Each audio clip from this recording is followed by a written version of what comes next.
자, 여러분 반갑습니다. 자, 이제 오늘 2주차 수업에서 이제 중요한 단원이 출발합니다. 교재 70페이지부터 갑니다. 자, 여러분 교재 70페이지 제목이 사무소 개설 등록이다 이렇게 되어 있고 이제 본론이다 이렇게 이야기를 합니다. 자, 이 단원이 왜 본론인가 하면 여러분들이 공부를 열심히 하셔서 자격증을 취득하면 언젠가는 중개업을 하시겠죠. 자, 빠르게 하실 분도 있고 늦게 하실 분도 있을 건데 자격증을 따는 목적이 중개업을 하는 데 있고 중개업을 하려면 반드시 등록을 해야 됩니다. 그래서 지금 70페이지 단원이 사무소 개설 등록이다 이렇게 들어왔으니까 이제 여러분들이 공부하는 주제가 만들어져 있고 가장 오리지널 본론이 출발합니다. 자, 개설 등록이라는 단원에서 한 장 넘기시면 72페이지 개공사 등의 교육부터 이제 출발을 하는데, 자, 여러분들은 자격증을 땄지만 자격증을 취득했지만 중개업은 잘 못하시죠. 물론 뭐 잘 하시는 분도 계시겠지만, 자, 그래서 중개업을 못하니까 교육을 좀 받고 중개업을 합니다. 그래서 72페이지 등록을 하기 위해서는 뭐 해야 된다? 교육받아야 한다 해서 교육이라는 주제로 출발을 합니다. 거기 교육 제일 오른쪽 제목에 보시면 제목 옆에 23, 24, 25, 26 최근 5년 동안 한 번도 빠지지 않고 출제합니다. 그래서 교육 파트는 중요하다라는 것을 알 수 있죠. 또 우리나라 사람들은 교육 좋아합니다. 그래서 교육은 반드시 정리를 하는데 영업을 하기 위해서는 교육을 받아야 한다 이렇게 출발했고 이 교육은 제목부터가 제일 중요합니다. 그전에는 실무 교육만 있었습니다. 그래서 중개업을 하시는 분들이 실무 교육을 받고 현장에서 중개업을 하는데 여러분 공부 이렇게 해보시면 법이라든지 사항들이 많이 개정이 되고 변경이 되잖아, 그죠? 근데 현장에서 일을 하시는 분들은 교육만 받고 나가서는 법이 바뀐 줄도 모르고 일을 합니다. 그래서 그런 문제를 해결하기 위해서 실무 교육만 있었는데 안 되겠다. 연수 교육을 도입하고 이 연수 교육은 법이 변경된 것을 가르칩니다. 지금 이 법이 만들어진 이유를 잘 설명하면 나중에 목적이 어려운데 목적을 찾아낼 수 있습니다. 자, 연수 교육은 왜 만들었다고요? 법이 변경된 것을 가르치려고. 직무 교육이 도입이 되는데 직무 교육은 중개보조원에게 하는 겁니다. 자, 중개보조원은 지금까지는 이랬습니다. 내가 중개업을 좀 하고 싶소 하고 중개사무소에 가면 사장님인 개공사가 내일부터 나오시오. 그러면 그 사람이 중개보조원이 되는 거예요. 자, 그러니까 중개업의 중자도 모르고 중개업을 시작하더라고. 그래서 안 되겠다. 중개보조원도 뭐는 받아야 한다. 직무교육은 받아야 한다. 라고 도입을 했으니까 교육은 제목이 가장 중요합니다. 자, 여러분들은 개공사 등에 대한 교육은 실무 교육만 있다. 그러면 X다. 그죠? 제목부터 잡으시고 출발을 합니다. 교재 72페이지 상단에 1번 실무 교육 찾았습니까? 제목에 동그라미 합니다. 오른쪽으로 가면 하단 연수교육 보입니까? 연수교육 동그라미 제목부터 잡고 출발하자. 지금 그 이야기죠. 넘어가면 교재 74페이지 직무교육이 있습니다. 직무교육 동그라미. 자, 이제 교육 세 가지를 짚어놓고 반드시 출제됩니다 라고 예고하는데도 불구하고 못 맞추는다면 참 심각하다, 그죠? 그래서 집중하셔야 됩니다. 자, 1번 72페이지 이 실무교육을 누가 실시할까요? 하니까 상단에 뭐라고 되어 있습니까? 시도지사가 실시합니다. 시도지사의 동그라미 아주 중요하죠. 자, 그나마도 다행인 게 이 교육이 여러 가지로 이렇게 도입이 됐는데 교육은 누가 한다? 시도지사가 실시합니다. 실무교육은 누가 하고 연수교육은 직무교육은 누가 하고 만약에 법이 이렇게 됐으면 여러분들 학습량이 얼마나 많아지겠어요, 그죠? 근데 교육하면 누가 실시한다? 시도지사. 다 교육은 시도지사니까 딱 잡고. 자, 2번 이런 실무교육의 대상자가 중요합니다. 그거 1, 2, 3, 4 탁 묶어놓고 옆으로 별표를 딱 찍는데 여러분 실무교육 대상자는 거기 4사람이나 나타나지만 아까도 이야기했잖아요. 중개업을 하려면 전부 다 받아야 된다니까요. 그러니까 실무교육 대상자가 누구 이렇게 공부하는 게 아니고 중개업을 하는 자는 다 받아야 된다고요. 자, 물어봅시다. 중개업을 하는 자 첫째 누구?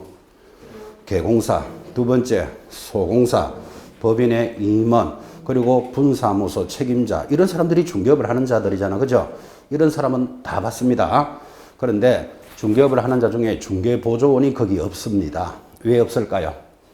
중개보조원은 직무교육 받으니까. 그러면 교육 대상자가 누구 이렇게 공부하는 사람들은 전형적으로 공부 안 되는 사람들. 실무교육은 중개업을 하는 자 다 받아야 한다. 거기서 중개보조원만 없어요. 이해하시겠죠? 딱 묶어놓고. 자, 3번의 이수시기입니다. 이수시기의 그 3번의 1번 보시면 첫째 줄에 신청일 전 1년 이내에 라는 거 보이십니까? 1년의 동그라미.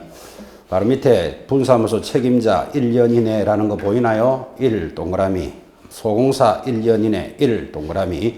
자, 지금 동그라미 있는 거 공통점이 뭐다? 전부 1년 이내 받아야 한다. 그러니까 별도로 고민할 필요 없죠. 교육은 1년 이내 받아야 한다. 오른쪽으로 갑니다. 교육의 면제. 자, 면제도 중요하잖아요. 그런데 딱 보면 동그라미 1번 몇 년 이내? 1년. 2번도 1년에 동그라미 합니다.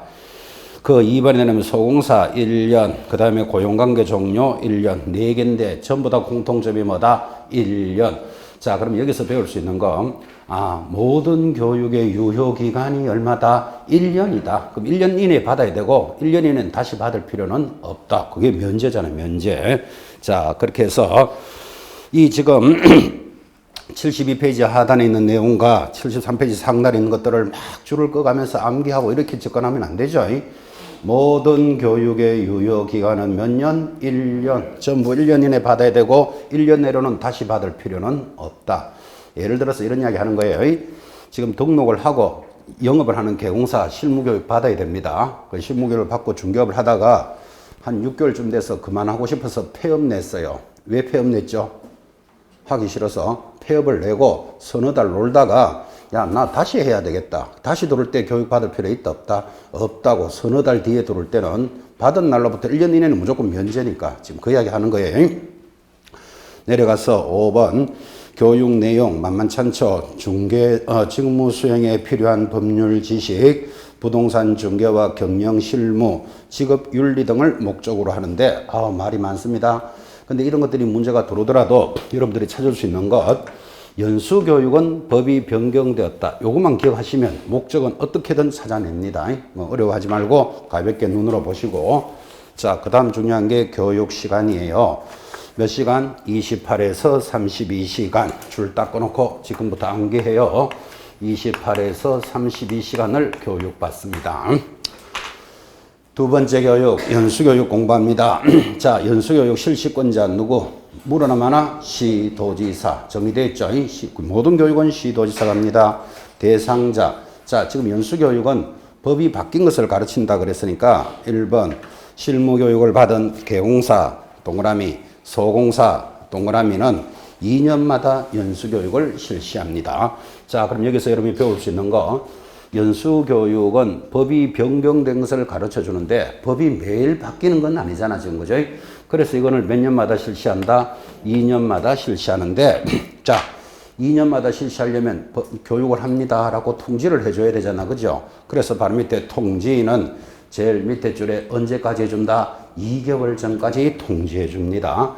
자, 그러면 2년마다 실시하되 2개월 전에 통지를 해주니까 지금 여러분 보시다시피 주목합니다. 연수교육에 관련되는 숫자는 뭐하고 논다? 2하고만 놉니다. 지금 공부를 하실 때는 편안하게 이렇게 하시는데 시험에서 2년이 되기 10일 전까지 통지해야 된다. 7일 전까지 이런 거 들어오면 어지러지해집니다. 15일, 30일, 7일 이런 것들을 여러분 앞으로 계속 듣게 되니까 지금 이 자리에서는 기억할 것, 연수교육은 2하고 논다. 딱 이렇게 2로 고정을 딱 시키신다고요.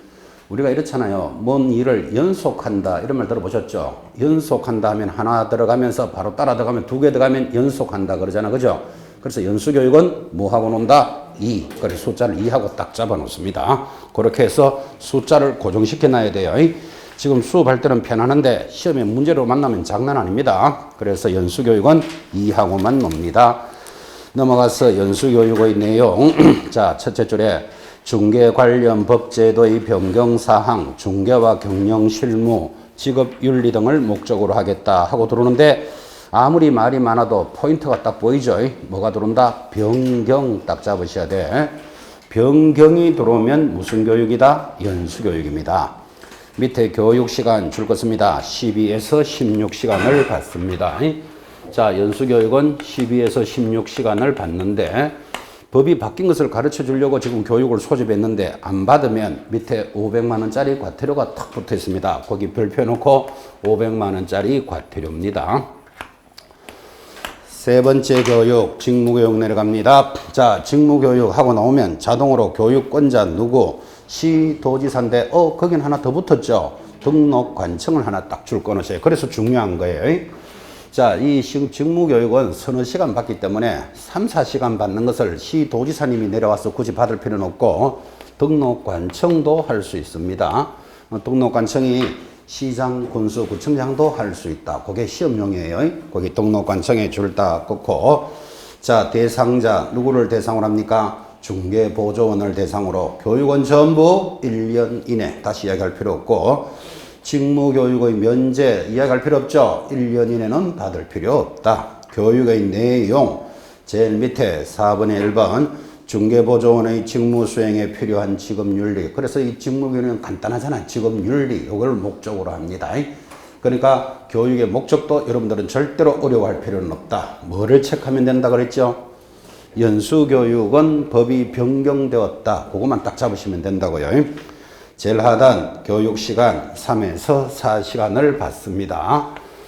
자, 이렇게 해서 이제 여러분들은 교육이라는 과정을 지나가는데, 이제 이 내용을 한 번만 하고 말 것도 아니고, 2달 단위로 계속해서 수업을 하는데, 지금 교육은 반드시 출제한다 그랬잖아. 그죠? 지금 해부를 다 했지만, 오늘 시간에 여러분들은 교육 시간 하나만이라도 암기하고 들어가셔야 돼요. 본고사나 모의고사에서 무슨 교육은 몇 시간을 이수하고 라는 지문이 싹 흘러가면, 긴장된 상태에서 보면 장난이 아닙니다. 그래서 오늘은 교육 시간 하나만이라도 욕심을 내는데, 이렇게 암기합니다. 직무교육이 제일 짧죠. 몇 시간? 3에서 4시간입니다. 그러면 연수교육은 3, 4는 12 딱 잡아내고 4시간 더 받으면 16시간이에요. 실무교육은 12 더하기 16 더하면 얼마? 28 잡아내고 4시간 더 받으면 32시간인데, 자, 그러면 직무교육은 3, 4시간 오전 수업하고 끝나는 거예요. 점심 안 먹고 끝납니다. 3, 4시간. 연수교육은 12에서 16시간이니까 하루 8시간을 하고 그 다음날 4시간 해야 12시간이 되잖아. 그죠? 그리고 1박 2일 교육이라고. 근데 그 다음날 12시 끝나는 것보다는 저녁까지 다 들으면 16시간 받을 수 있는 거예요. 근데 법에서 12에서 16을 받아라 그랬으니까 지금 현장에서는 딱 12시간만 합니다. 법대로 딱 맞춰주면 되니까. 실무교육은 12에서 16 더하면 28 탁 나오죠. 그럼 28이면 하루에 8시간씩 3일을 하면 24시간이잖아. 그죠? 그럼 3박 4일 교육이에요. 그 다음날 오전 수업하고 수료식 하는데 온 김에 4시간 더 받으면 32시간이 되는 거예요. 그래서 지금 현장에서는 몇 시간 한다? 딱 28시간 법대로 맞추는 거예요. 요거 3박 4일 수업, 1박 2일, 요거는 오전 수업하고 끝납니다. 그렇게 해서 지금 시간을 딱 명기시켜 놓으셔야 돼요. 이거 나올 때가 제일 어렵습니다. 지금 3박 4일, 1박 2일 합니다. 이러니까 설악산 연수원 가는 게 아니고 자기 집에서 왔다 갔다 하면서 3박 4일 듣습니다. 합격하면 또 한 3박은 밖에서 자겠네 이런 생각하지 말고 집에서 왔다 갔다 합니다. 직무교육은 오전 수업하면 끝나요. 연수교육은 얼마? 1박 2일 12시간에서 16시간. 실무교육은 3박 4일입니다. 28에서 32시간. 시간 딱 고민해 놓으셔야 됩니다. 자, 오른쪽 75페이지 교육 지침이라는 말이 있습니다. 상단에 동그라미 합니다. 국토장관은 동그라미 옆에 줄 것입니다. 시도지사가 실시하는 실무교육, 직무교육, 연수교육까지 줄을 딱 꺼놓고 자 묻습니다. 모든 교육은 지금 누가 한다고요? 시도지사가 실시하는데 서울시장이 하는 교육과 경기도지사가 하는 교육이 다를까봐 국토장관이 지침을 마련합니다. 교육을 똑같이 해라 이렇게 지침을 마련하는데 지침은 국토장관이 마련한다를 지금 체크해 드렸는데 언제든지 시험에 이렇게 안 나오겠어요? 교육은 국토장관이 실시하고 지침은 각 시도에서 결정한다. 그러면 틀려요. 지금 초점 딱 잡아야 돼요. 교육 지침은 국토장관이 만드는데 그때 교육 지침의 내용은 다음과 같다. 박스. 교육 목적 전국이 똑같이 해야 돼요. 교육 대상자, 과목, 시간, 그리고 강사의 자격, 5번 수강료 주람거 봅니다. 자, 수강료도 전국이 똑같이 하라. 그 다음에 수강 신청 이런 것들이 전국을 똑같이 하라고 국토장관이 이렇게 지침을 마련하는데 시험에 교육 지침에는 수강료도 포함되어 있다. 출제한 바 있습니다. 그래서 줄 딱 끊고 이런 것들을 전국이 똑같이 진행을 한다. 그렇게 보시면 되고 자, 이렇게 교육은 세 가지를 강조했는데 별도로 하나 더 있죠.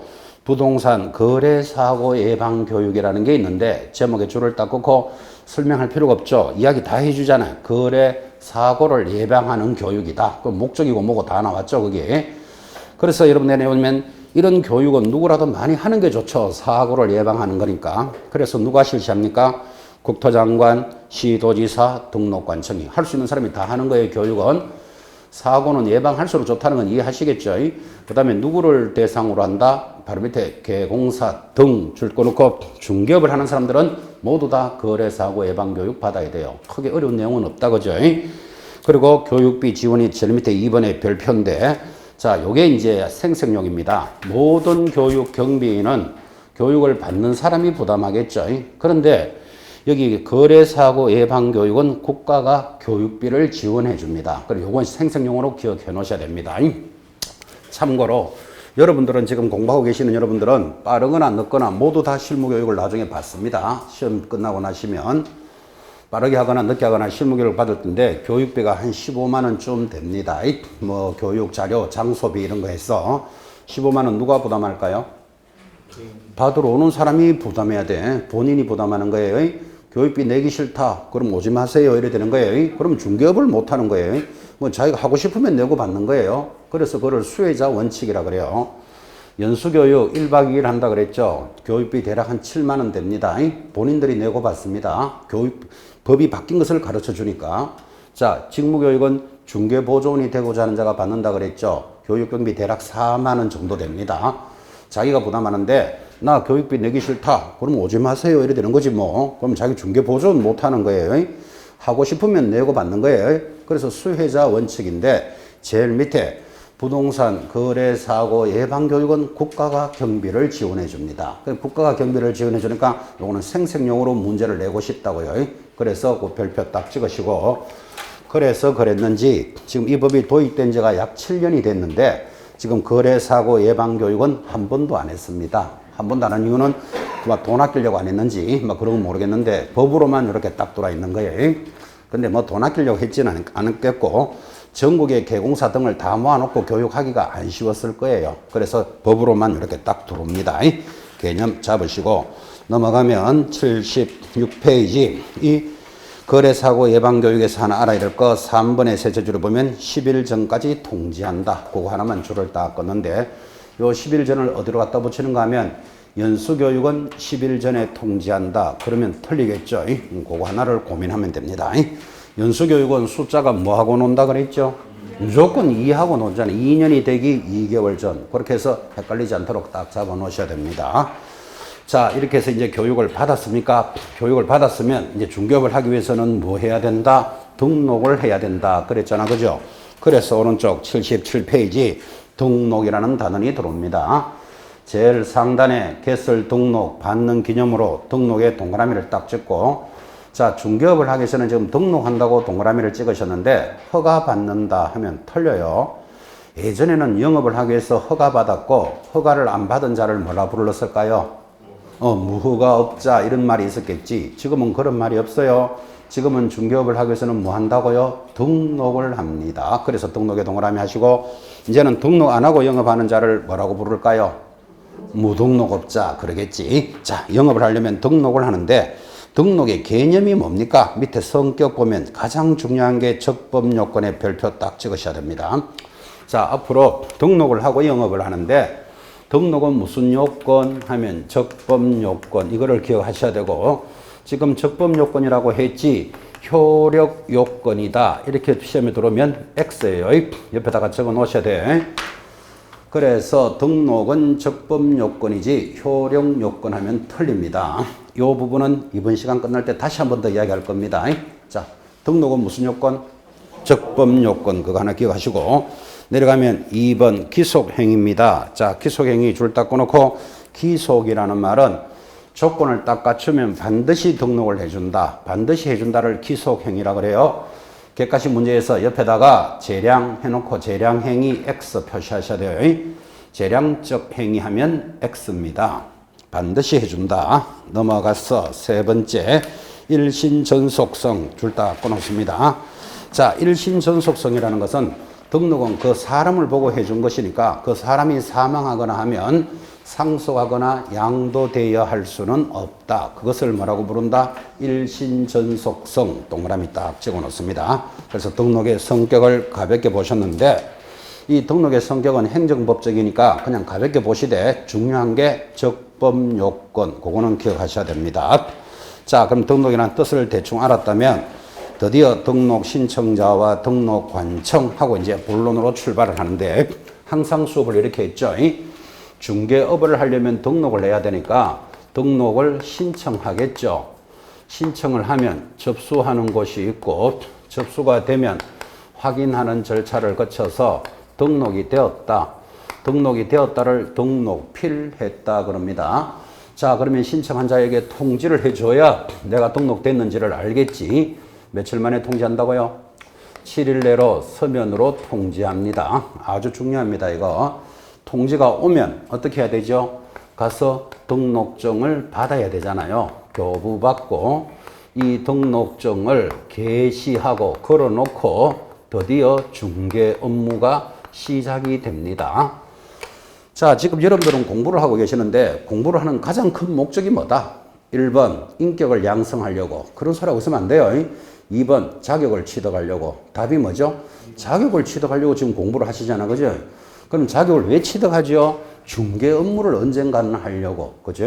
그러면 중개 업무를 하는 절차가 이렇게 된다. 이 말이에요. 지금 이렇게 적었는 것 막 암기한다. 이렇게 접근하는 거 아닙니다. 상식입니다. 상식. 자, 다시. 중개업을 하려면 뭐 해야 된다? 등록 신청한다. 신청하면 접수하는 곳이 있겠죠. 접수가 되면 확인하는 절차를 거쳐서 등록이 되었다. 통지를 해주면 가서 등록증 받아서 걸어놓고 영업해야 된다. 이걸 어떻게 암기한다라고 접근하면 안 된다. 이 말이에요. 이 조차가 시험에 나옵니다. 업무 개시를 할 수 있는 가장 가까운 시점은 어디입니까? 이렇게 묻고는 1. 신청 단계 2. 접수 3. 확인 통지 교부 단계 하고 문제가 나왔어요. 답이 몇 번? 업무 개시에 가장 가까운 시점 교부 단계 맞습니까? 이런 문제를 왜 묻는가 하면 등록 신청해놓고 뻐적뻐적 일하고 있으면 안 된다 그 뜻이에요. 반드시 교부받고 일해야 된다는 걸 묻는 문제입니다. 자, 그럼 등록증을 받아서 걸어놓고 영업하는데 등록증 교부 전에 법에 이래 돼 있어요. 교 전에니까 여기잖아요. 반드시 보증을 설정해야 됩니다. 뒤편에서 공부하겠지만 공인중개사는 얼마? 1억 가입합니다. 법인은 2억을 가입하니까 보증에 대해서는 별도로 이야기하겠지만 보증을 설정해야만 등록증을 교부해 줍니다. 그래서 여러분들은 등록증 교부 조건이 무엇입니까? 하면 보증 설정. 그래서 스토리를 딱 보고 계셔야 되는데 이렇게 강조함에도 불구하고 그러면 보증을 설정해야 중개 업무를 할 수 있으니까 신청할 때 보증 설정하면 안 됩니까? 하면 X입니다. X. 왜 그런가 하면 지금 등록이 될지 안 될지도 모르는데 너 보증부터 설정해라. 그럴 수는 없는 거잖아. 그죠? 그래서 등록 통지를 받고 보증을 설정하니까 굉장히 중요합니다. 이거. 중개 업무를 할 때는 보증 설정이 요건이다. 그러면 틀려요. 신청할 때는 조건이 아니라니까. 그죠? 등록이 되고 난 뒤에 보증을 설정합니다. 자, 그래서 이제 이 절차를 가지고 지금부터 출발을 합니다. 교재 78페이지 1번 신청을 하라 그랬으니까 신청자 알아야 안 되겠습니까? 동그라미 1번 공인중개사 동그라미 또는 법인이 아닌 자는 신청할 수 없다. 법인 동그라미. 그럼 나타났다. 그죠? 신청을 할 수 있는 사람은 두 사람밖에 없어요. 누구? 공인중개사로 신청하거나 법인으로 신청한다. 지금 이 말 한 거예요. 지금 이 자리에 계시는 여러분은 90%는 전부 공인중개사로 신청할 거예요. 근데 나는 자격증을 취득해서 법인을 하나 만들어야 되겠다. 예를 들면 서울 중개 주식회사를 하나 만들어야 되겠다. 그러면 법인으로 신청할 수도 있습니다. 대체적으로는 공인중개사로 신청하겠죠. 자, 너무나 당연하게 두 사람이 신청한다고 동그라미를 했는데 중간에 소공사는 제외한다. 찾았나요? 시험에 잘 나와요. 그거 별표 딱 찍어놓고. 여러분, 소공사는 자격증이 있는데 왜 신청 못할까요? 그렇죠. 여러분 봐요. 소공사가 만약에 신청을 해서 등록증을 딱 받으면 등록된 자를 개공사라고 부르는데 소공사면서 개공사가 되면 이중 소속되는 거예요. 그래서 소공사는 신청할 수 없다. 그거 시험에 잘 들어오니까 체크하시고. 그래서 거기 내용을 또 밑에 동그라미 3번에서 한 번 더 이야기해 주잖아 봐요. 줄 한번 끄십시오. 동그라미 3번. 소공사는 등록관청에 등록을 신청할 수는 없다. 왜 없다? 이중 소속이 되니까. 드디어 신청자 알았으면 등록하러 가는 관청이 나타나야 되겠죠. 별표입니다. 시험에 빠진 적이 한 번도 없습니다. 동그라미 1번. 중개업을 영위하고자 하는 자는 국토교통부를 영위 정하는 바에 따라 사무소를 두려는 지역을 관할하는 시장 동그라미 합니다. 바로 밑에 군수 동그라미 구청장 동그라미에게 등록을 신청해야 됩니다. 그래서 우리는 이 사람을 등록관청이다 이렇게 부르는데 여기 신청하는 자가 나타났으니까 접수는 어디 가서 한다고요? 사무소가 있는 시장, 군수, 구청장 이것을 등록관청이다 이랬잖아. 그죠? 등록관청으로부터 중개업이 출발되기 때문에 등록관청은 어떤 식으로든 시험에 나옵니다. 자, 대답합니다. 등록관청이 어딥니까? 뭐죠? 사무소가 있는 시장, 군수, 구청장이지 자기 주소지가 있는 시군구가 아님을 조심하셔야 돼요. 자, 지금 이 지문을 이해하고 있는지를 문제 한번 내봅시다. 서울에 가면요, 강남이 있습니다. 서울특별시 강남구 역삼동이라는 데도 있죠. 여기에 여러분들이 사무소를 만들었답니다. 왜 역삼동에 사무소를 만들었을까요? 하고 싶어서 잘 될 것 같아서. 그죠? 그래서 사무소를 만들었으면 등록을 하고 영업합니다. 어디 가서 등록해야 됩니까? 사무소가 있는 시장, 군수, 구청장, 강남구청이 등록관청이다. 지금 이야기하고 있는 거예요. 그런데 또 헷갈려가지고 시장, 군수, 구청장 하니까 서울시장한테 가서 등록해 주세요. 그러면 서울시장 인상 팍 쓰면서 어느 학원 출신입니까? 이런 것도 씁니다. 잘못 왔다 이 말이에요. 저는 정확하게 가르쳤잖아요. 지금 그죠? 그러면 서울시청은 왜 등록관청이 안 될까요? 서울은 구가 있으니까 이렇게 대답합니다. 시장, 군수, 구청장에서 한 번 더 합시다. 여러분이 자격증을 취득해서 경기도에 가면 수원이 있습니다. 수원시 가면 팔달구 이런 구가 있어요. 뭐 팔달동도 있겠지. 자, 팔달동에다가 사무소를 만들었다. 자격증은 서울에서 받았는데 수원에서 일할 수 있나요? 있지. 왜 여기 갔죠? 잘 될 것 같아서 하고 싶어서 땅이라도 팔아보려고. 그죠? 여기 사무소를 만들었으면 등록을 하고 영업합니다. 등록을 어디 가야 됩니까? 사무소가 있는 시장, 군수, 구청장, 팔달구청이 등록관청이다. 지금 이야기하는 거예요. 또 정신없이 수원시청에 가가지고 등록해 주세요. 그러면 수원시장이 뭐라고 이야기한다고요? 하고 나는 이번에 선생이 어느 놈입니까? 이래 묻는다고요. 제 이름 되면 안 돼요. 그러면 수원시는 왜 등록관청이 안 될까요? 그래, 팔달구청이 있으니까. 그래서 구가 있으면 무조건 구에 가는데 여러분 잘 보시면 서울특별시에 있는 구를 자치구라 불러요. 주민들이 직접 투표한다 이 말이에요. 자치구인데 여기 수원시에 있는 팔달구 일반 시에 있는 구를 비자치구라 부르는데 우리 중개사법은 자치구냐 비자치구냐를 구분하지 않습니다. 시장, 군수, 구청장이니까. 그죠? 아까 시장 동원하면 구가 설치되지 아니한 시라고 거기 법에 적혀져 있어요. 얼마나 우리 중개사법은 효자 과목입니다. 여러분 공법 등을 공부하시면서 시, 군, 자치구를 말한다. 그러면 어지러지해진다고요. 자치구는 이런 팔달구는 안 들어간다는 뜻이에요, 지금. 근데 우리는 자치구냐, 비자치구냐를 구분하지 않습니다. 등록관청 정확하게 기억하셔야 돼요. 시장, 군수, 구청장에게 등록을 신청합니다. 그런 내용이 밑에 적혀 있으니까 보시면 되고.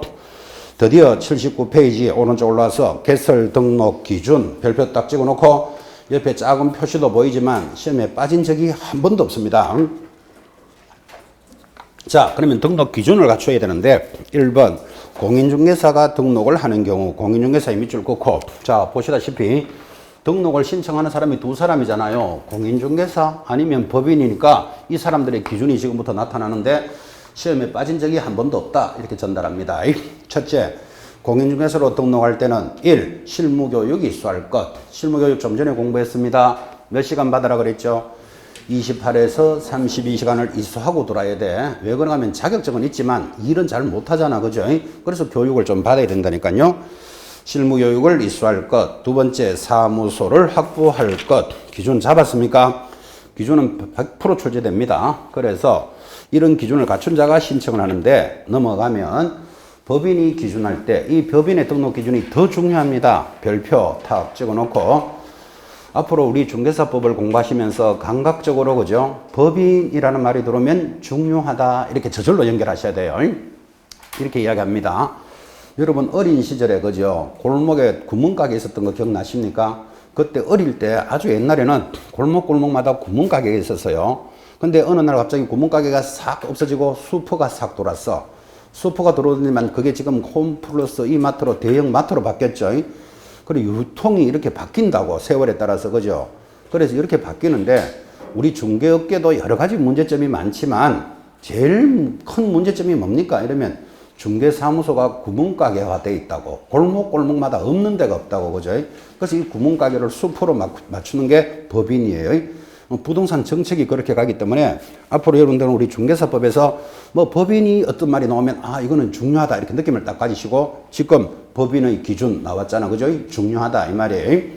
자 별표 찍어놓고 첫 번째 조건이 뭔가 하면 법인을 만들려면 줄 것입니다.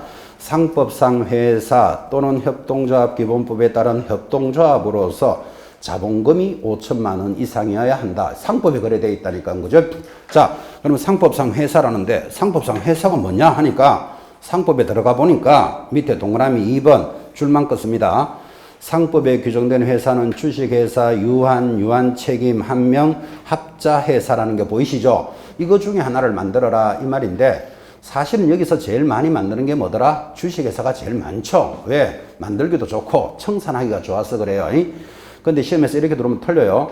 주식회사로서 자본금이 5천만 원일 것. 그러면 틀리잖아요. 누가 주식회사만 하라 그랬는데 상법상 회사라 그랬잖아요. 그죠? 조심하시고. 그 다음에 협동조합인데 옆에 사회적 협동조합은 제외한다. 이거 별표예요. 사회적 협동조합은 공익기관이에요. 뭐 어린이집 같은 거 이런 거. 이런 거는 안 돼.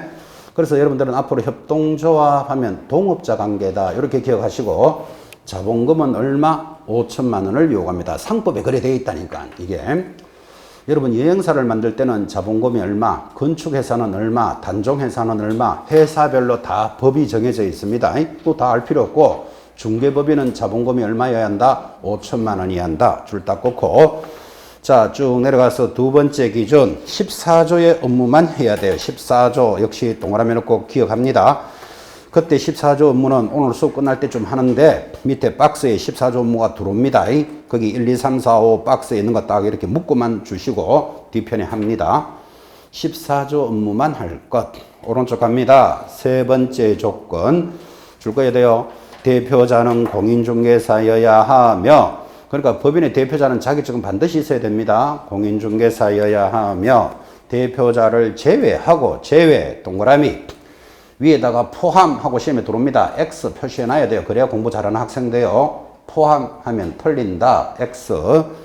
임원 사원의 얼마? 3분의 1은 공인중개사일 것. 그죠? 아주 중요한 지문이고 시험에 잘 나왔던 것들인데 자 지금 이 지문을 보고 알 수 있는 거 자격증이 없는 자도 임원이 될 수 있다. 시험에 이래 나오면 OX. O죠. O. 지금 대표자는 공인중개사여야 하고 임원의 3분의 1 이상은 공인중개사라는 말은 3분의 2는 일반인도 된다는 말이잖아요. 지금 그죠? 거기 개념까지 익혀 놓으셔야 돼요. 일반인도 임원이 될 수는 있다. 그죠? 그러면 시험에서 모든 임원은 공인중개사일 것. 그래 들어오면 틀리잖아. 지금 그죠? 3분의 1 초점 잡고 내려가면 네 번째 기준 줄 것입니다. 대표자, 임원 또는 사원 전원 및 분사무소 책임자는 모두 실무교육을 이수해야 되는데 한마디로 법인의 간부들은 전부 다 실무교육 받아야 된다. 이렇게 기억을 합니다. 전부 다 하라 그랬죠. 이걸 시험에 이래 나와요. 대표자 임원 사원의 3분의 1은 실무교육 받을 것 하면 틀리잖아. 지금 3분의 1이 위에 있는 걸 밑에 또 갖다 붙인다고요. 모든 간부들은 실무교육을 받았을 것. 마지막 5번 건축물 대장에 기재된 사무소 확보할 것 줄 거 놓고 이를 우리는 법인의 기준이라 하는데 시험에서 빠진 적이 없다. 지금 이렇게 강조했습니다. 자, 지금 이제 3월이면 본격적으로 이제 수업을 할 때가 됐습니다. 관심도 가지셔야 되니까 체크 들었으니까 책 보지 마시고 주목합니다. 자, 여러분이 공인중개사로 등록할 때는 기준이 뭡니까? 1. 자격증이 있을 것. 2. 실무교육 이수할 것. 3. 중개사무소를 갖출 것. 좀 전에 했는 겁니다. 5분 전에 했습니다. 5분 전에. 자, 2분 전에 했는 거. 법인의 등록 기준은 시험에 빠진 적이 없다 그랬잖아요. 중개법인은 첫째 자본금 5천만 원 이상의 상법상 회사거나 협동조합일 것. 두 번째, 14조 업무만 영위할 것. 세 번째, 대표자는 공인중개사여야 하고 대표자를 제외하고 사원 임원의 3분의 1은 공인중개사일 것. 네 번째, 모든 이 법인의 간부들은 실무교육을 이수할 것. 다섯 번째, 사무소를 확보할 것. 정신 차리셔야 됩니다. 이제 잊어버리더라도 이제는 새기셔야 된다고. 3월부터 수업이 본격적인 우리 수험 생활입니다. 고민을 하시면서 따라가셔야 됩니다. 넘어가서 자, 이렇게 해서 기준을 갖춘 자가 82페이지 신청서를 제출합니다. 자, 신청서를 제출할 때 내려가면 1번 제출하지 않는 서류 동그라미, 밑에 내려가면 2번 제출 서류 동그라미. 자, 이렇게 신청을 하러 갈 때는 서류를 내야 될 거 아닙니까? 접수를 하러 갈 때는 서류를 내는데 이 서류가 시험에 나온다 이 말이에요. 자, 그러면 아직 책을 안 본 상태에서 여러분이 신청하러 갈 때 서류가 많은데 무조건 뭐 하나 가져가야 될 것 같아요? 자, 가져가는 서류에 대해서 공부를 할 건데 일단은 가져가야 될 서류가 뭐냐고. 그렇지, 보통 이렇게 얘기한다고. 자격증 가져가야 안 되겠습니까? 싶으지요. 틀려요. 원래 자격증은 가져가야 되는데 자격증은 시도지사에게 확인하니까 네가 안 가져와도 된다 이렇게 돼 있어요. 편하게 해주는 조문이 시험에 나온다고 의식을 하고 보셔야 돼요. 자, 봅시다. 제출하지 않는 서류부터 1번 동그라미 1번에 줄 거예요. 법인 등기부와 건축물 대장 안 가져가요. 이걸 그냥 줄 것지 말고 등기부는 모두 인터넷으로 확인할 수 있으니까 굳이 안 때가 와도 된다 이 말이에요. 편하게 해준다, 불편하게 한다. 편하게 해주는 건 기억해놔야 된다니까요. 건축물 대장 안 가져가도 돼. 왜 그런가 하면 여러분 구청에서 건축물 대장을 관리하니까 여러분이 강남구청에 신청을 하러 가면 강남구청에 건축물 대장이 있으니까 거기서 알아보는 게 편하지 여기서 떼가지고 또 갖다 낼 필요는 없다고. 이해하시겠죠? 법인 등기부 건축물 대장 가지 않습니다. 그 다음에 내려오는 게 자격증 사본 그 별표입니다. 원래는 자격증 가져가야 되는데 시도지사에게 확인할 테니까 그냥 와도 된다 이 뜻이에요. 편하게 해주는 건 기억해놔야 돼요. 자, 그러면 제출하지 않는 서류를 알든지 제출하는 서류 내려가면 2번에 1번 실무교육 받아라 그랬죠. 실무교육 수료증 가져가야 돼. 줄 꽂고 여권용 사진 하나 가져갑니다.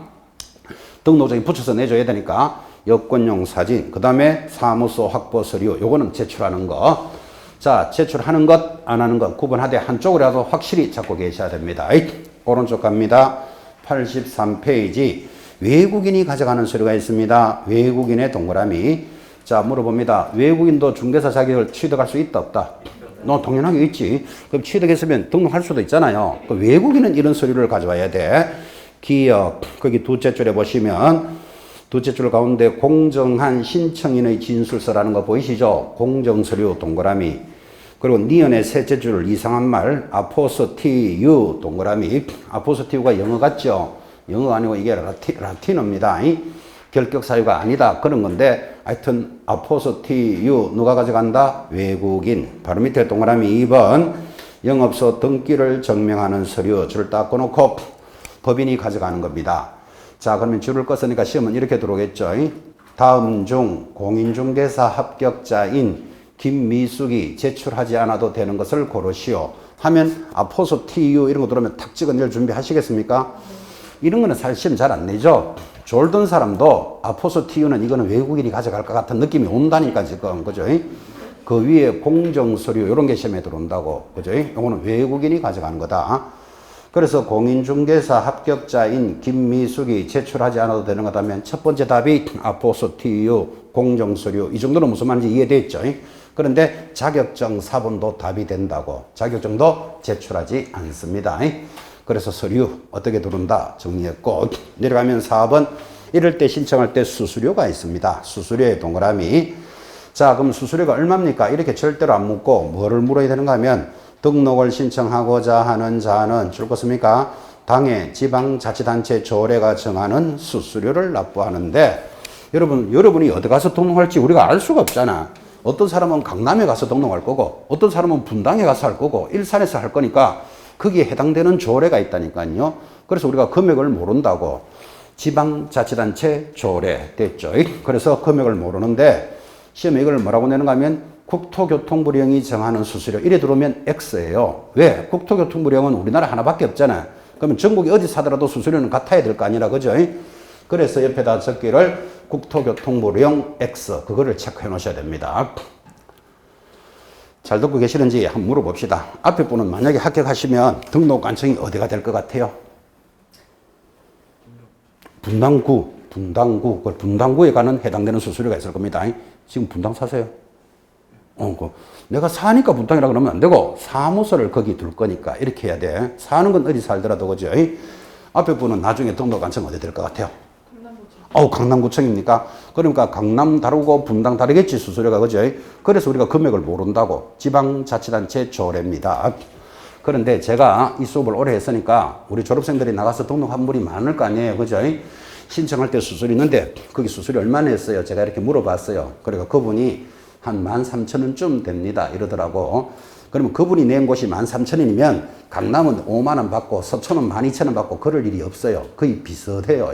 그래서 대략 여러분들은 한 13,000원쯤 된다. 이건 참고로 하는 거지. 해당 지방자치단체 조례입니다. 그러니까 시험에 합격하시더라도 13,000원 정도 없으면 중개업 못해요. 수수료가 있어야 신청할 수 있으니까 지금부터 준비해놔요. 시험은 된다고 보고. 그래서 수수료가 있음을 강조했습니다. 그때 내려가면 등록 처분 둘째 줄입니다. 2번에 1번 신청을 받은 날로부터 며칠 내로 7일 내로 등록관청에 서면으로 통지한다. 여기까지 왔죠? 신청하면 7일 내로 서면으로 통지해준다. 통지해준다를 배웠으면 그 다음에 등록증 교부가 들어올 건데 그때 중요한 게 보정이라는 말이 반드시 들어온다고요. 제일 밑에 내려가면 업무 보정 설정 찾았습니까? 제일 밑에 동그라미 1번 개공사는 업무를 개시하기 전에 손해배상을 보장하기 위해서 보증보험이나 공제 가입하거나 공탁을 하여야 하는데 뒤편에서 공부하겠지만 법인은 얼마 가입합니까? 2억, 공인사는 얼마? 1억을 설정해야 된다. 설정을 해야 넘어가면 84페이지입니다.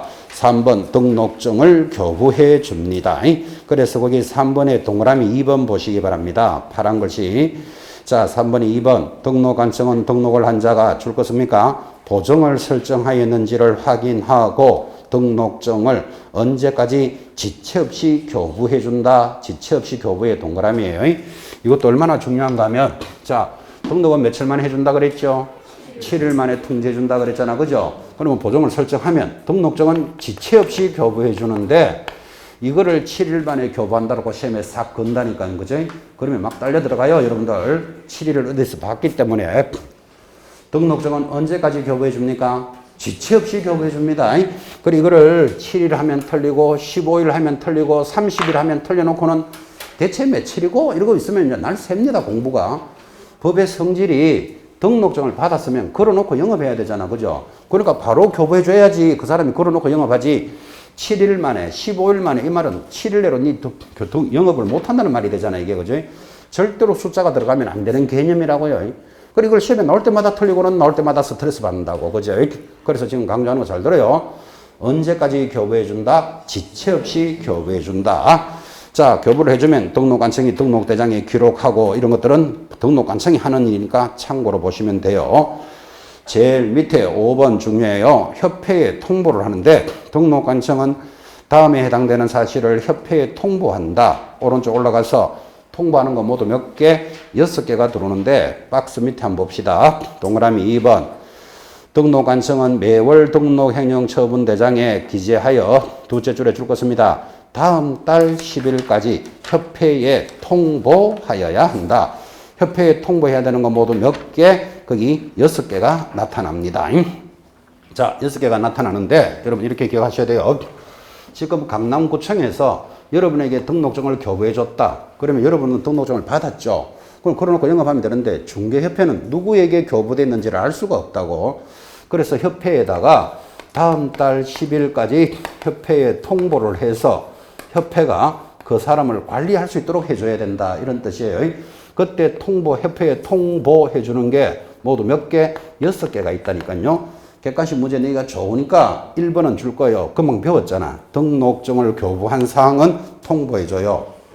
그 1번은 줄 딱 끊고, 그 다음 두 번째부터는 단원이 나올 때마다 설명할 거예요. 그럼 6번 계속 반복하는 거예요. 그래서 1번은 줄을 딱 끊고, 여기서 첫 번째 조심해야 할 거, 언제까지 통보한다? 그냥 10일이 아니고 다음 달 10일부터 잡으셔야 돼. 이거를 왜 다음 달 10일인가 하면 이거 6가지를 나올 때마다 10일 내로 통보해주면 강남구청이 귀찮아 죽겠거든. 그죠? 한 달치를 모아놨다가 다음 달 10일까지 통보해줍니다. 다음 달 10일 첫 번째 잡고, 그 다음에 시험에서 협회에 통보하지 국토장관에게 통보한다라고 나온 적도 있어요. 그래서 그 줄 끊는 거 의식해 놓으시고 첫 번째 거는 기억해 놓습니다. 등록증을 교부하면 통보하는 사항이다. 자, 그럼 이 객관식 문제가 나올 때는 통보하는 건 6가지를 다 기억하든지 통보 안 해주는 걸 알아놓든지, 그러면 어쨌든 대결은 되잖아. 그죠? 옆에다가 받아쓰기 합니다. 협회가 알고 있는 건 통보 안 합니다. 첫 번째 쓸 거 보정 설정 X 통보 안 합니다.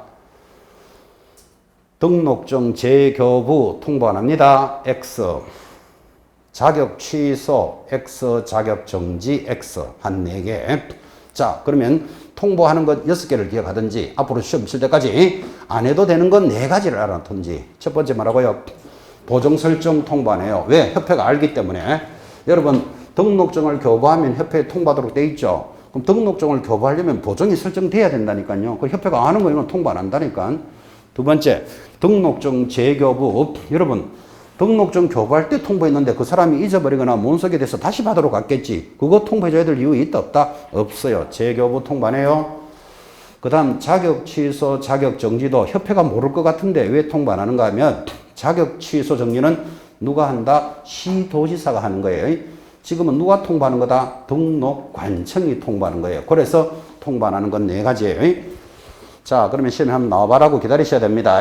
통보해야 될 것 기억하든지 안 해도 되는 걸 기억해 놓든지. 그죠? 협회가 알고 있는 것은 통보할 필요 없다.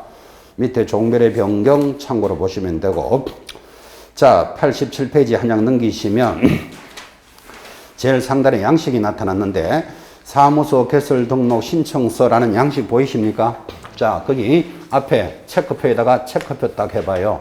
자, 이렇게 체크를 했다. 이 말은 등록 신청서를 내가 갖다 낸다. 이 말이에요. 아, 그런데 밑에 뭐 하나 더 있죠?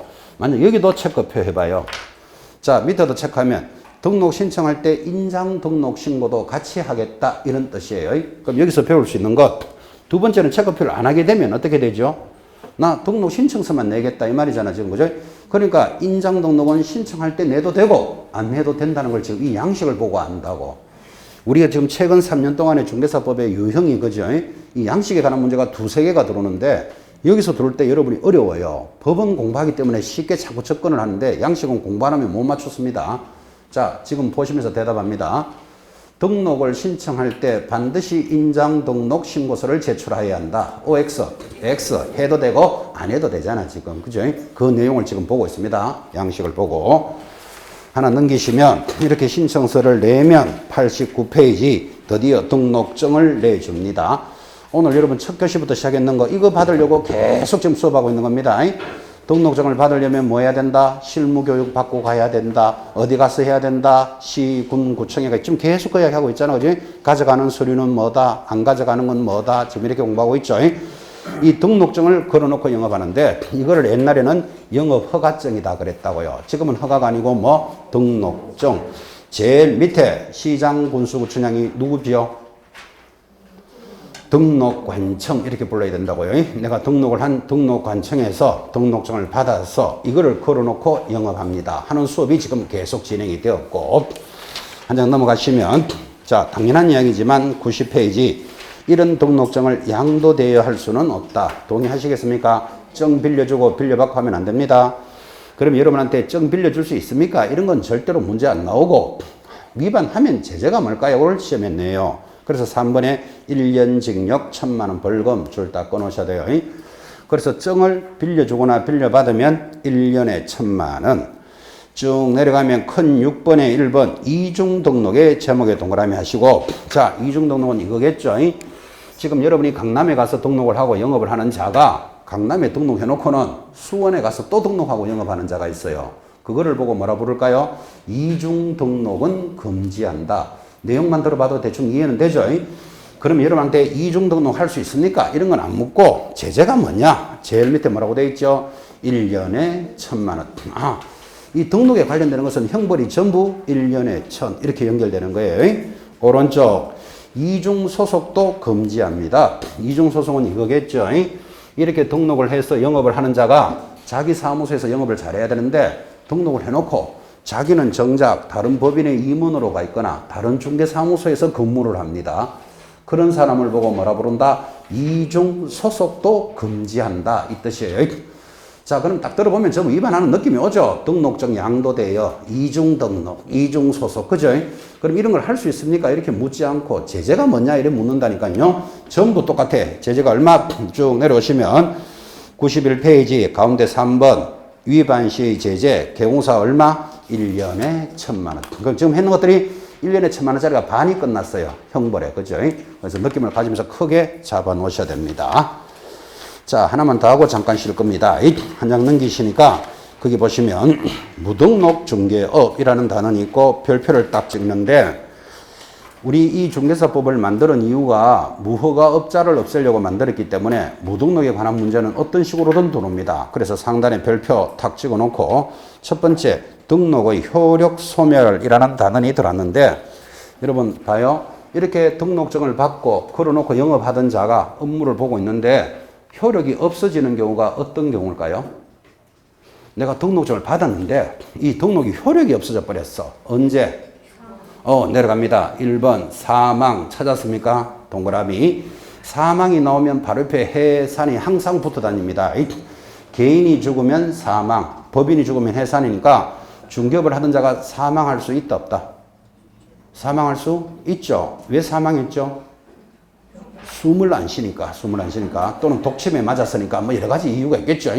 자, 사망하면 효력이 소멸된다는 건 상식 아닙니까? 처음 들으면 어색해도 사망, 동그라미, 해산, 동그라미. 두 번째 내려오면 등록 취소받았습니다. 취소의 동그라미. 자기가 뭔가 위반했겠지, 그죠? 취소되면 효력 소멸이에요. 내려가면 3번 폐업하면 폐업 동그라미. 폐업 왜 했을까요? 하기 싫어서, 그죠? 하기 싫어서 폐업하면 받았던 효력은 소멸된다. 이건 상식 아닙니까? 자, 그러면 지금 처음 들으면 어색해도 잡으셔야 돼요. 주목합니다, 주목. 등록증을 받고 중개 업무를 하던 자가 효력이 없어지는 경우, 첫째 뭐? 사망. 같은 말이 해산. 취소당하면 소멸이겠죠. 세 번째 폐업하면. 근데 이게 중요한 게 아니고, 이렇게 효력이 소멸된 자가 뻐쩍뻐쩍 일을 해요. 일을 하면 뭘로 접어든다? 무등록 중개업으로 접어들기 때문에 중요한 거예요. 무등록에 다시 별표 찍어 놓고, 자, 무등록에 대해서는 그 밑에부터 오른쪽까지 내용이 있는데 반드시 출제한다 그랬잖아, 지금, 그죠? 그래서 무등록은 이 그림 하나로 이해를 합니다. 자, 여기 물건을 파는 사람, 매도인이 있습니다. 아파트 같이 생겼습니까? 파는 자, 매도인, 사는 자, 매수인이 있습니다. 여기 개공사가 지금 중개를 하는데 이 사람이 열심히 일을 해서 드디어 계약을 했습니다. 뭐 5억에 사겠다, 팔겠다. 이렇게 계약이 성립이 되었는데 알고 보니까 이 A라는 사람이 지금 우리가 공부하고 있는 무등록업자입니다. 자, 무등록업자는 어떤 사람이죠? 사망하거나 해산하거나 폐업하거나 취소된 자가 영업을 하거나 아니면 애초부터 등록도 안 한 자가 있다고. 그걸 오리지널 무등록이라고 그래요. 그러면 이런 자가 계약을 했대요. 그럼 이 계약은 유효다, 무효다? 계약은 유효하다. 이게 아주 중요한 표현이에요. 앞으로 여러분들은 계속 듣게 될 건데, 계약은 당사자 의사의 합치예요. 이 사람이 5억에 팔겠다 하니까 사겠다 그랬겠지. 그래서 계약이 성립되니까 이 사람을 보고 유효다, 무효다를 따지지 않는다고. 자, 다시. 계약은 뭐라고요? 당사자 의사의 합치니까 무등록업자가 했더라도 계약은 유효하다. 이게 아주 중요한 표현인데, 자, 그럼 무등록업자가 하더라도 유효하면 등록한 사람이 하면 유효일까요? 무효일까요? 등록한 사람이 하더라도 당연히 유효겠지. 자, 그럼 등록은 효력하고는 관계가 있다, 없다? 효력하고는 관계가 없다. 그래서 출발할 때 그랬잖아요. 등록은 효력 요건이 아니라고. 그러면 등록을 왜 하는데? 적법 요건이다. 법에서 하라고 했잖아요, 지금. 그죠? 그래서 등록은 효력 요건이 아니라는 걸 기억해 놓으시고 다시 이야기하는데, 무등록업자가 했더라도 계약은 유효하다. 등록한 사람이 하더라도 계약은 유효하다. 그러니까 등록은 효력 요건은 아니다. 그럼 효력 요건 아닌데 왜 등록을 합니까? 하니까 법에서 등록은 적법 요건이기 때문에 그래요. 그러면 이 무등록업자는 적법 요건을 위반했으니까 3년 징역 3천만 원 벌금에 처하고 라는 말은 이해하셔야 된다고. 법을 위반한 자니까 3년에 3천만 원에 처하는데, 그러면 이 무등록업자가 한 계약이 유효하니까 자기가 일한 것에 대해서 수수료는 받을 수 있느냐? 이 문제가 남았잖아. 그죠? 그래서 우리 판례가 중개보수를 청구할 수 있는 권리는 어떻게 되느냐? 하니까 상식적으로 3년 징역 가는 놈한테 수수료 받을 권리를 주겠다. 그럴 수는 없는 거죠. 청구권은 인정할 수 없다. 이게 판례예요. 이것도 이해되죠? 3년 동안 면회가야 되는데 지금 수수료 받을래 안 받을래 이래가 될 문제가 아니잖아요. 지금 이게 그죠? 그래서 여기까지를 무등록의 효력인데 어떤 식으로도 뭐가 나와도 나옵니다. 반드시 익혀 놓으셔야 됩니다. 자, 한번 물어봅시다. 등록은 무슨 요건이다? 적법 요건이다. 무등록업자가 한 계약은 유효하지만 처벌은 받아야 돼. 얼마에 해당된다? 3년 징역 3천만 원 벌금. 그 다음 그 사람이 한 계약이 유효하니까 수수료는 받을 수 있느냐 하니까 수수료 청구권은 인정할 수 없다. 여러분 교재 93페이지 밑에 4번 중간에 청구권에 대해서는 다만 찾았습니까? 마지막 줄. 판례는 청구권을 인정하지 않는다라는 거 보이시죠? 판례가 시험에도 잘 들어왔었어요. 크게 어렵지는 않죠? 무등록에 관한 내용을 익혀 놓으셔야 됩니다. 넘어가서 결격 사유. 오늘 수업에서 가장 중요한 게 준비되어 있습니다. 10분 쉬었다가 결격 사유 합시다.